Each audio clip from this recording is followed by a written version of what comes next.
Hey single parents, let's talk about safety because we're the only adults around here. And if anything happens to us, who's gonna chase down the binky when it gets launched across the room?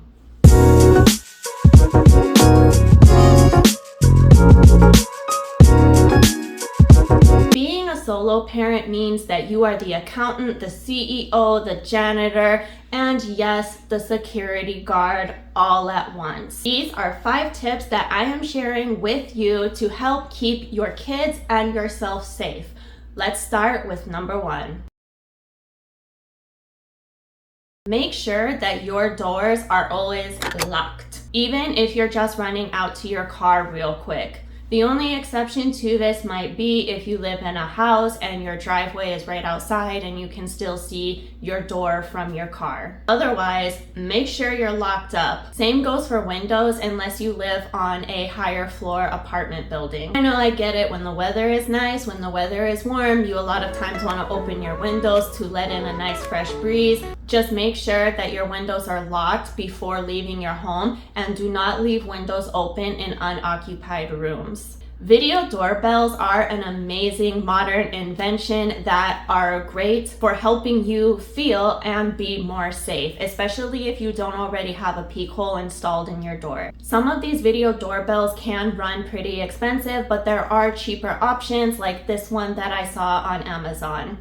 And remember that you can always find used video doorbells as well that people don't want anymore, not because it doesn't work, but because maybe they have upgraded or they are moving in with somebody who already has one. So look at garage sales, look at apps like OfferUp, like Facebook Marketplace, like Goodwill. You can find used for cheaper that still work just as well. I do enjoy two-way audio because you get to use that intimidating mom voice when somebody shows up that you don't want to see without even having to open the door. Or even better, you can recreate your own Home Alone moment with modern equipment. Who is it? It's Little Nero, sir. I have your pizza. Leave it on the doorstep and get the hell out of here.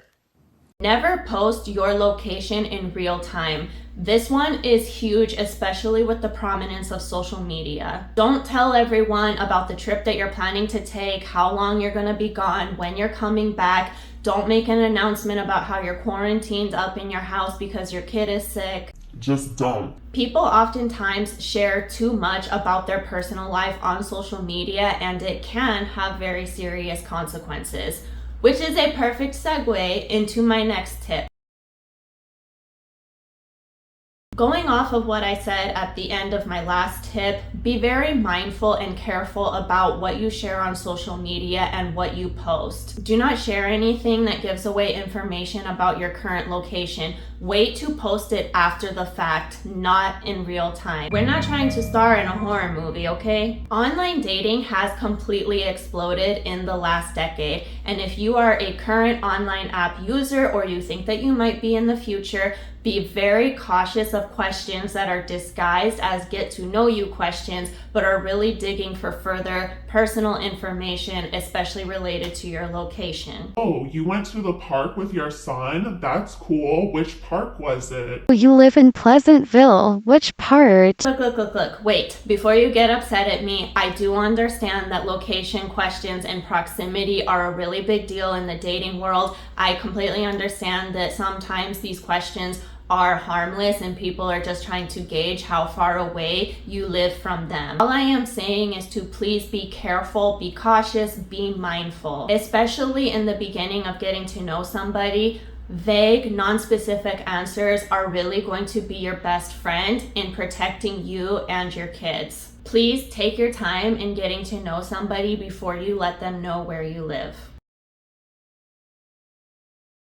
Always look around when you're in public. You don't need to be that conspicuous about it, of course, but seriously, knowing your surroundings and being aware of your surroundings is one of the best ways to prevent being a victim of a crime. Especially if you have a kid who is still using a buckle-in car seat, this is even more important. Make sure, again, that you scan your surroundings, that you are aware of your surroundings, and when you're in the middle of that battle getting your kid buckled into their car seat, just make sure that you try to remember and Do a little shoulder check every once in a while just to make sure that you continuously are aware of your surroundings. Stay off of your phone. You cannot be aware of your surroundings when you are busy scrolling through Instagram or TikTok or watching my video. Do always keep your phone charged up when you are planning to be out and about. The worst thing would be to have a situation occur where you need to call for an emergency and you do not have enough battery in your phone to do that. Carry a personal alarm, pepper spray, keep it away from your kids, or hold on to your keys like you are Wolverine or a vicious mama bear. Not everyone deserves to have access to you, even people who you think you know and trust. Coworkers, friends, relatives. Be picky about who you share your next moves with, your plans with, anything and everything under the sun. The moment that you get that feeling in your stomach that something is not okay with somebody, that something is off or untrustworthy, even if you previously had thought that you could trust them, listen to that feeling, listen to that inner voice, take a step back, cut them off, do what you need to do. Honestly, you and your kids do not have time for the benefit of the doubt. If you're co-parenting with a difficult ex, make sure that as much as possible is kept in text communication. Receipts are important. We do not have time for the "I never said that" game.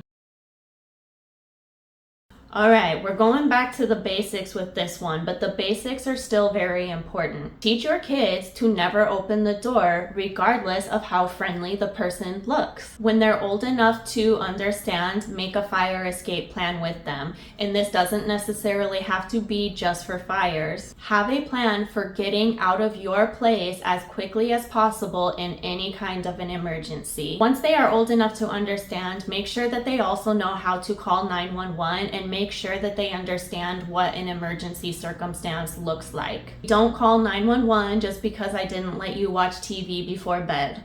I really hope that this helped to give you some ideas on how you can stay safe with your kids. The biggest takeaways above all else, if you happen to forget everything that I said in this video, please try and remember these three. Lock your doors, keep your business private, and trust your instincts. If something doesn't feel right, it's probably because it's not. On a lighter and happier note, please make sure that you give this video a thumbs up, like, comment, and subscribe so that we can continue to hang out. Stay safe, stay strong, and I will see you again in the next video.